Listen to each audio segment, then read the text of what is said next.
Hey guys, long time no talk.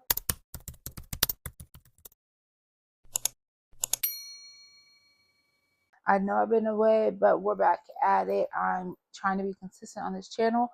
So today I kind of wanted to do like a little impromptu story time. I wanted to sit down and just talk more about myself, let you guys know a little bit about me.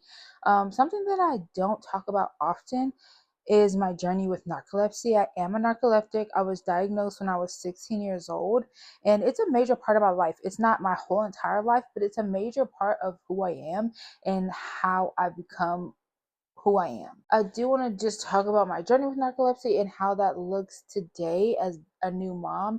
There may be moms out there. I know there are moms out there that have narcolepsy that are struggling with this, and I want them to be able to find this and know that you can do it. It will be okay. It's going to be hard, but you are able to do it.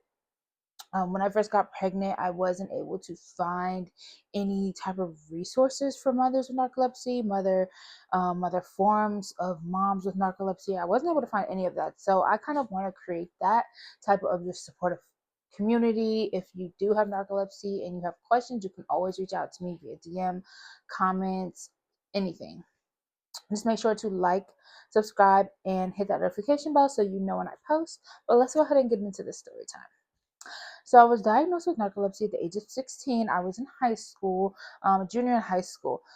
The summer before my junior year of high school, I went to a basketball camp because I was on the basketball team at school.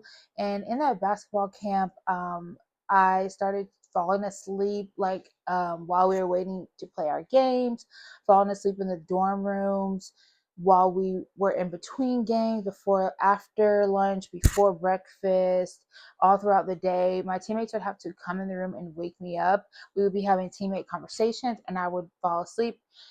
And at first, we all thought it was funny. We thought it was hilarious, but it kept happening. And then it continuously just got worse and worse. When I got back from summer camp, I was home and my mom noticed that I was sleeping a lot. Of course, she thought it was just I'm being lazy. It's summertime. That's what she chalked it up to. It wasn't that. I was chugging energy drinks. Nothing was working. So, the main things that were happening were I was falling asleep during the day. I had trouble sleeping at night. I had very hyper realistic dreams to where I was like fighting in my sleep, but I was acting it out in person. And then I had really bad sleep paralysis, as well as muscle weakness during the day. Anytime I felt like in any type of strong emotions, there's a lot that plays into it.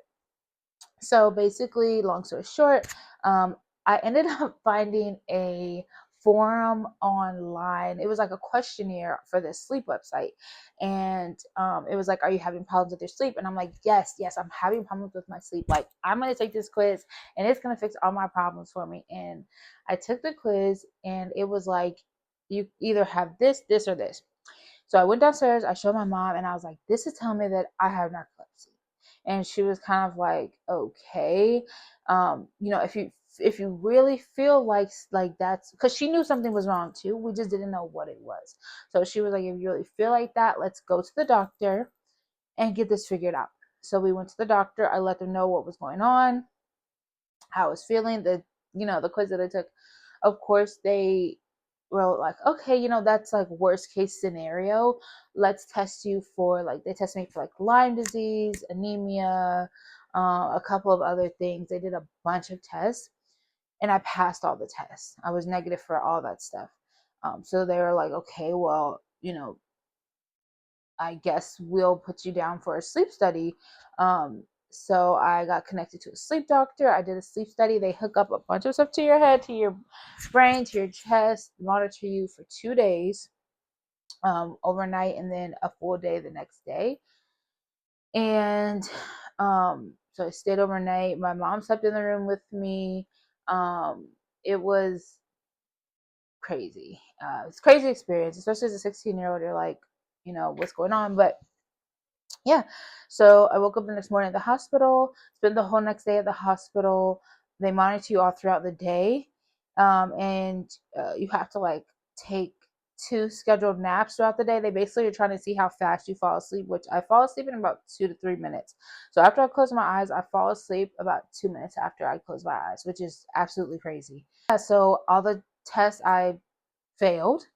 I failed all the tests, and I was diagnosed with narcolepsy with cataplexy too. Cataplexy is basically just muscle weakness. Anytime you feel some type of strong emotion, if somebody tells a joke that I think is super hilarious, if somebody tells a joke that I think is super hilarious and I fall out laughing, like I literally could fall out laughing because I can't control my muscles while I'm having that emotional response. So they prescribed me with generic Adderall the first couple years I was in high school. After I was diagnosed, I was taking generic Adderall, and then I've taken a couple different medications. I forget the names, but yeah. So that's basically the story of how I got diagnosed, the symptoms that I had, falling asleep in school. And mind you, I was drinking coffee, I was drinking energy drinks, nothing worked, nothing helped. But that's how I got diagnosed with narcolepsy. And today, as a mom, um, well, let's rewind a little bit.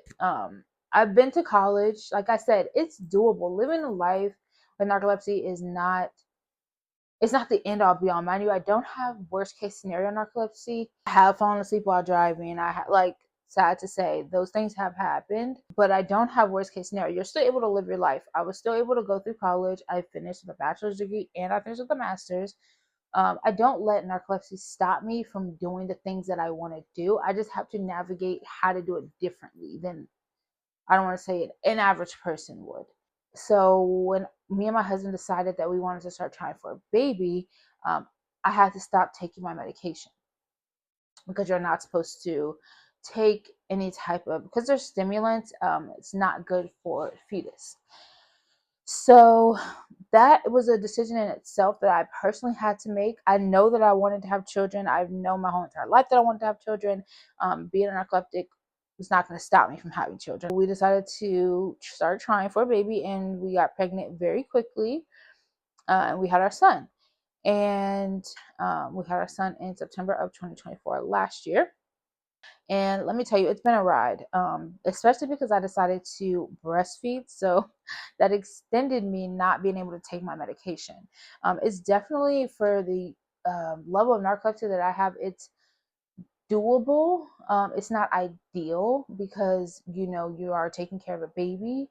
But have a partner that is very aware of what problems I have, and when I need help, and when he needs to step in. So we were able to do that, and I'm still breastfeeding at 13 months. I will be stopping soon because it is getting harder now that he's becoming a toddler, with having to like stay awake, and you know, monitor him. He's becoming a lot more active, so it's something that I've taken into account, is that I do need to stop breastfeeding soon so that I can start my medication. But I just want to let moms know that it is doable if you have support. I have support. I have my husband. If I need to, I can travel to go see family, even though they live across the country. I can still travel to go see family to get help while my husband's away, because we are a military family. Pregnancy while having narcolepsy is a very exhausting experience. Pregnancy in itself is already exhausting. You're literally growing a human inside of your body, and on top of that, I have extreme tiredness. So pregnancy tired plus already being extremely tired and not being able to take your medication was a very rough experience, but the outcome was extremely worth it when I held my baby in my hands. Ways that I have coped now that I have given birth, just literally when they say sleep when the baby sleeps, I take full advantage. I sleep when my son sleeps, except for right now, and I'm filming a YouTube video. But I sleep when my son sleeps. It really helps me to sleep when my son sleeps, to have a supportive village, have a supportive partner that is going to step in. Someone you're not going to have to ask to step in. They will step in when they see you. They will keep coming in to check on you to make sure you're okay, and giving myself grace, knowing what I'm going through and what I have to give myself grace and know that there are going to be times when I'm going to be extremely exhausted. Shouldn't make myself feel bad if I fall asleep when my son is playing with his toys. I shouldn't feel bad. I shouldn't let myself feel bad if I fall asleep when my son is watching Miss Rachel. Granted, I try not to let that stuff happen, but it will happen. Like, it's with having narcolepsy, there's no way to stop it. The medication only makes it less worse. It doesn't fully stop you from falling asleep. It just makes it less worse. There's no cure for narcolepsy. Medicine doesn't cure you. It just, like I said, it makes it less worse and makes it a little more easy for you to live. Not to be dramatic, but like that's what it is. Yeah, it's been a journey, being a mom that has narcolepsy, but I wouldn't change it for the world. Narcolepsy is a part of me. It's a part of who I am. Like I said, it's not my whole self, but it is a very large part of who I am and how I've been shaped to be who I am today. Um, I strive to not let it take over my life. Like I said, I do anything I want to do and anything I put my mind to, because I don't feel like you should ever let something stop you from doing what you want to do. And you can take that how you want to take that. But yeah, this is just a quick little impromptu story time. If you have questions, if you want more details, it's just like a very, very basic story of how I was diagnosed, how my life has been. But if you have any questions, if you have any video requests, let me know in the comments. And I will talk to you guys in the next video. Stay tuned for more vlogs. Stay tuned for more impromptu story times and day in the lives, because I am solo parenting for the next few months because my husband is away. So I will be doing more solo parenting vlogs, and I'm doing Vlogmas on YouTube this year. So I'm super excited about that because that's in a couple of weeks. So stay tuned and I will chat to you guys next video. Make sure you like, comment, and subscribe.